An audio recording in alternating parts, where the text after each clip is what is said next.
नमस्कार, the Haryana talks में आपका स्वागत है। नमस्कार। आज हम बात करेंगे कांग्रेस की गुटबाजी को लेकर।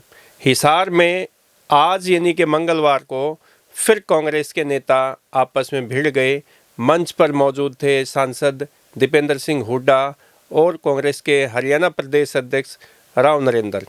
और मौका था वोट चोरी गद्दी छोड़ को लेकर के जो राहुल गांधी का कैंपेन है। पूरी कांग्रेस पूरे देश में अलग अलग जगह जा कर के इस तरह की कैंपेनिंग कर रहे हैं, विरोध प्रदर्शन कर रहे हैं। पिछले दिनों राहुल गांधी ने हरियाणा विधानसभा चुनाव के परिणाम को लेकर के काफ़ी गंभीर सवाल उठाए थे। उसके बाद हरियाणा कांग्रेस के बड़े नेता डिस्ट्रिक्ट लेवल पर जा कर के इस तरह के कैंपेन कर रहे हैं, इस तरह के विरोध प्रदर्शन कर रहे हैं। ग्रामीण अध्यक्ष और शहरी अध्यक्ष मंच संचालन को लेकर आपस में भिड़ गए। मंच खींचने तक की नौबत आई। इतना ही नहीं, जो हरियाणा के प्रदेश अध्यक्ष हैं उन्होंने पोस्टर और फोटो लगाने को लेकर एक गाइडलाइन भी जारी की है, लेकिन उसका भी कोई अनुसरण नहीं किया जा रहा। ऐसा हिसार में पहली बार नहीं हुआ, उससे पहले दादरी में भी हो चुका है, उससे पहले रोहतक में भी हो चुका है। अभी पिछले एक दशक से भी ज़्यादा का समय था जब कांग्रेस पार्टी को अपना ऑर्गेनाइजेशन, अपना संगठन नहीं मिला था, लेकिन अब संगठन भी मिल गया है। विधानसभा के चुनाव के परिणाम भी आ गए हैं। राहुल गांधी ने भी कई बार अपने स्थानीय नेताओं से गुटबाजी खत्म करके आपस में एक साथ मिल करके पार्टी को मजबूत करने की बात कही है, लेकिन ढाक के तीन पात लोकल नेता अभी तक समझ नहीं पाए हैं कि अगर पार्टी मजबूत होगी तो ही दोबारा से सत्ता में वापसी हो सकती है, नहीं तो कुछ नहीं बनेगा। अगर ऐसे ही गुटबाजी और ऐसे ही आपस में नेताओं के सिर फुटल की नौबत रही तो नहीं लगता कि हरियाणा में कांग्रेस एकजुट होकर कभी सत्ता में आ पाएगी। तो भाई जी देखो, राव नरेंद्र सिंह ने जो है ना एक मैसेज देने की कोशिश तो की है, लेकिन हरियाणा में कांग्रेस में 3 गुट हैं। एक भूपेंद्र सिंह हुड्डा का, एक गुट कुमारी शैलजा का, एक रणदीप सुरजेवाला का और एक न्यूट्रल। एक वो लोग हैं जिनको तीनों नहीं, न्यूट्रल यानी कि चौधरी बीरेंद्र सिंह हो। हाँ, चौधरी बीरेंद्र सिंह वाला ग्रुप, वो कभी शैलजा के साथ चले जाते हैं, कभी वो ग्रुप बदलते रहते हैं। वो अपने कंफर्ट के हिसाब से, अपनी कन्वीनियंस के हिसाब से, लॉजिक के हिसाब से वो इस तरह से अपना स्टांस जो है ना वो फ्लेक्सिबल रखते हैं। तो सतसिंह जी, हम आज बात करते हैं हिसार में जो हुआ। एक तो वहाँ पे कौन बड़े नेता थे और ये जो आपस में जो विवाद हुआ ये क्या था? नहीं देखो, दीपेंद्र सिंह हुड्डा रोहतक के लोकसभा के एमपी वो थे। पार्टी के प्रदेश अध्यक्ष राव नरेंद्र, जिनको ओबीसी चेहरा बना करके बड़ी जिम्मेदारी दी गई है कि सारी पार्टी को एक सूत्र में आपको पिरोना है, तो वो थे। और जहाँ तक विवाद की बात है तो वोट चोरी और गद्दी छोड़ को लेकर के राहुल गांधी का कैंपेन था। हिसार में इसकी कॉल दी हुई थी। आज हिसार के अंदर यानी कि मंगलवार को सभी स्थानीय नेता इकट्ठे हुए थे और जिस समय राव नरेंद्र, दीपेंद्र सिंह हुड्डा उपस्थित थे तो उस समय ग्रामीण और शहरी जिला अध्यक्ष कांग्रेस पार्टी के, जिसमें बहबलपुरिया और ब्रजलाल बहबलपुरिया और दूसरी तरफ बजरंग दास गर्ग जो कि हुड्डा कैंप के हैं, उधर से वो रणदीप सुरजेवाला कैंप के हैं, तो वो मंच पर माइक पर बोलने के लिए भिड़ गए। मंच संचालन को लेकर के भिड़ गए और दोनों ही मंच संचालित करना चाहते थे। और ऐसा बताया जा रहा है कि वहाँ पर जो पोस्टर्स लगे थे सोशल मीडिया के ऊपर, उसमें कुमारी शैलजा जो कि सिरसा की एमपी हैं और हिसार से उनका संबंध है, उनका गांव भी हिसार के अंदर है और उस तरफ की जो राजनीति है वो करती आई हैं, उनका फोटो गायब था। तो काफ़ी कशमकश था। तो बाकी बीच बचाव करके किसी तरह मामले को सुलझाया गया, लेकिन मीडिया के कैमरे से नहीं बच सके। वो सब कुछ रिकॉर्ड हुआ और एक बार फिर कांग्रेस की फूट, कांग्रेस की किरकिरी लोगों के सामने।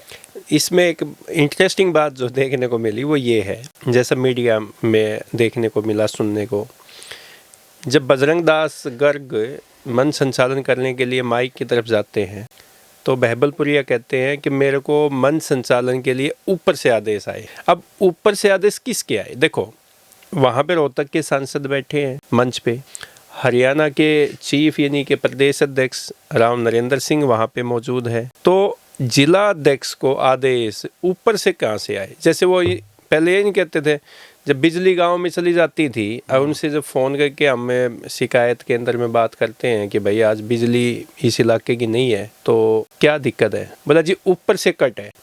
तो वो ऊपर से कट जो ये कांग्रेस का जो ऊपर से आदेश किसके आए? एक जिला अध्यक्ष कह रहा है कि मेरे पास ऊपर से आदेश है, तो ये ऊपर से आदेश किसके है?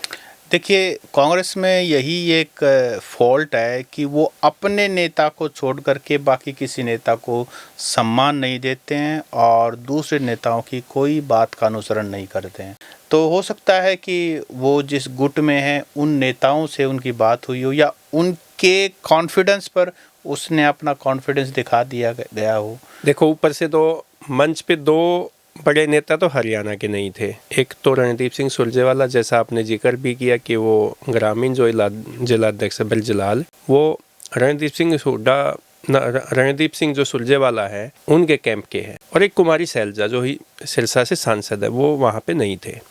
फिर ऊपर की हम बात करें तो केसी वेणुगोपाल और कांग्रेस के जो राष्ट्रीय अध्यक्ष है खड़गे साहब, और एक है राहुल गांधी। तो ऐसे ये 5 नेता है कि जो अलग नेता हम कह सकते हैं कि भाई वो कह रहे हैं कि ऊपर से आदेश आए। तो ऊपर से आदेश वो रणदीप सुरजेवाला के मानते हैं या कांग्रेस के राष्ट्रीय अध्यक्ष की बात करें? देखो, हरियाणा की राजनीति ना पावर पॉलिटिक्स है, तो यहाँ पर नेता लोग अपनी बात मनवाने के लिए मारते हैं दबका। तो ये कुछ नहीं था, ये दबका था। गर्ग साहब उस दबके को माने नहीं, थमते नहीं, वो तो वैसे ही नहीं थमते। वो भी भिड़ गए, उनके दोनों का बीपी हाई हो गया और मीडिया की।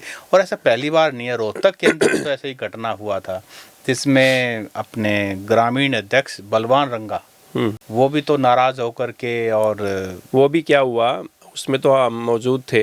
विधायक भारत भूषण बत्रा ने एक प्रेस कॉन्फ्रेंस बुलाई थी वहाँ पे, और जिला अध्यक्ष बनने के बाद शायद पहली प्रेस कॉन्फ्रेंस थी विधायक की। तो दोनों ही जिला अध्यक्ष वहाँ मौजूद थे, लेकिन एक जिला अध्यक्ष विधायक के एक साइड में बैठ गया, दूसरा जो जिला अध्यक्ष है बलवान सिंह रंगा, वो दूसरी साइड में बैठना चाहते थे। लेकिन वहाँ पे जो मेयर के कैंडिडेट थे कांग्रेस के, सूरजमल किलोई, वो बैठे हुए थे। तो उन्होंने कहा कि आप इधर बैठ जाइए। तो इसी बात पे उनकी आपस में कुछ कहा सुनी हुई, और बलवान सिंह रंगा जो ग्रामीण अध्यक्ष है वो वहाँ से नाराज होके चले गए और ये कह के कि भाई तुम सम्मान नहीं दे सकते किसी को भी। और उसके बाद जो हाई ड्रामा हुआ, विधायक बीबी बत्रा वो दौड़े, फिर जो शहरी अध्यक्ष हैं वो दौड़े, कुलदीप केडी वो दौड़े मनाने के लिए। लेकिन रंगा साहब मान तो गए, लेकिन बढ़िया तरह से रैली निकालने के बाद माने।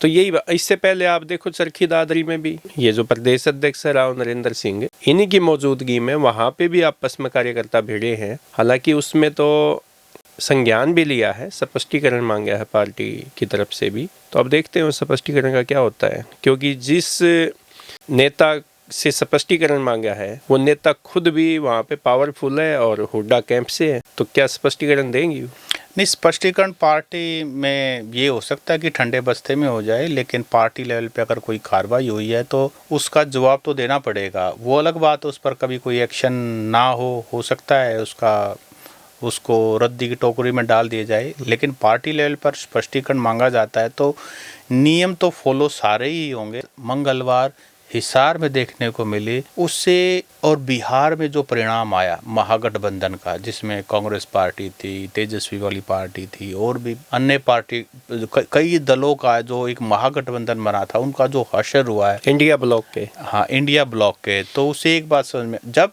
तक कांग्रेस पार्टी अपना घर पे अपना होमवर्क नहीं करती है तब तक बात नहीं बनने वाली।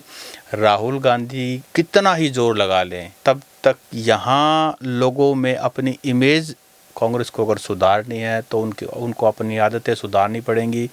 छोटे छोटे लालच जो है उनसे ऊपर उठना पड़ेगा और पार्टी के लिए काम करना पड़ेगा। नेता विशेष के लिए जो हमारी हरियाणा कांग्रेस में जो करते हैं ना, लोग तो सब कुछ समझते हैं। सत सिंह जी, हम देखते आए हैं, बहुत लंबे समय से हम देख रहे हैं, कांग्रेस पार्टी में डिसिप्लिन जो है, अनुशासन नाम की कोई चीज़ नहीं है। नेता जो है अपने बड़े नेताओं के आदेशों की पालना नहीं करते, आपस में खींचतान रखते हैं, ना उनका कोई बयानबाजी को लेकर लगाम है, ना कोई कार्यक्रमों को लेके। एक इस राह पे चलता है, दूसरा उस राह पे चलते हैं, तीसरा किसी और राह पे निकल जाते हैं। लेकिन देखने में ये आता है कि कांग्रेस पार्टी में कोई डिसिप्लिन नहीं है। जैसा भारतीय जनता पार्टी जो अनुशासित पार्टी है, ऐसा कांग्रेस में कुछ नहीं है। देखिए, इंडिया एक डेमोक्रेटिक कंट्री है और जहाँ डेमोक्रेसी होती है ना, वो इस तरह की चीज़ें होती हैं कि सबको अपनी बात कहने का हक है, छोटा नेता हो, बड़ा नेता हो, कोई भी हो वो, लेकिन एक सही तरीका होना चाहिए, एक डेकोरम होना चाहिए। अगर सब गाड़ी को अलग अलग डायरेक्शन में खींचेंगे तो वो कहीं नहीं पहुंच पाएगी। जहाँ तक बीजेपी की बात आपने की, बीजेपी में डिसिप्लिन है, लेकिन ऐसे आरोप भी लगते हैं कि बीजेपी में डिक्टेटरशिप भी है। वहाँ कोई अपनी बात नहीं बोल सकता। वहाँ एक मंच तो है, एक डेकोरम तो है, लेकिन वहाँ बड़े से बड़े नेता, जो मतलब एक तरह से कहें जो दूसरी पार्टियों के बिगड़े हुए नेता हैं, वो भी वहाँ जाके सुधर जाते, क्योंकि वहाँ एक डिक्टेटरशिप है। वहाँ एक या दो व्यक्तियों की चलती है और वही एक्शन लेते हैं। तो बीजेपी की अपनी खूबसूरती है, कांग्रेस की अपनी खूबसूरती है, क्योंकि सबसे ज़्यादा राज देश पर अगर किसी ने किया है तो कांग्रेस ने किया है। तो पार्टी तो ये तब भी यही थी, लोगों का नीच, लेकिन वही बात है, उस समय चलती थी तो चलती रही। लेकिन अब बीजेपी ने आके राजनीति के सारे मायने बदल दिए। कांग्रेस का स्टाइल है कि आप चुनाव से ठीक महीना, 2 महीने, 3 महीने पहले काम करना शुरू करो और फिर 5 साल के लिए रेस्ट करो। बीजेपी ने कहा नो, आपको पूरे 5 साल इवेंट्स करने हैं, 5 साल एक्टिव रहना है, चुनाव जीतने पर रणनीति बनानी है, छोटे से छोटे नेता और हर स्तर पर आपको बूथ मैनेजमेंट करना है। तो ये जो साइंस और इंजीनियरिंग बीजेपी ने की है, कांग्रेस के लिए सीखने की बात है कि आपको होमवर्क भी करना पड़ेगा, फील्ड में उतरना भी पड़ेगा, आपको पूरी माइक्रो मैनेजमेंट करनी पड़ेगी अगर चुनाव जीतना है। नहीं तो जो हशर है कांग्रेस पार्टी का और जिस डायरेक्शन में हरियाणा कांग्रेस जा रही है, कोई दिन अच्छे नहीं आएंगे इनके कभी भी। तो दोस्तों, जो हिसार में नेताओं की आपस में खींचतान मंच पे देखने को मिली, इससे पहले कई और जिलों में ऐसी घटनाएं हो चुकी है, जो आपसी गुटबाजी, विवाद, खींचतान की। तो क्या मानते हैं, कांग्रेस कभी गुटबाजी से बाहर निकल पाएगी? अपनी राय हमें ज़रूर दें। नमस्कार। नमस्कार।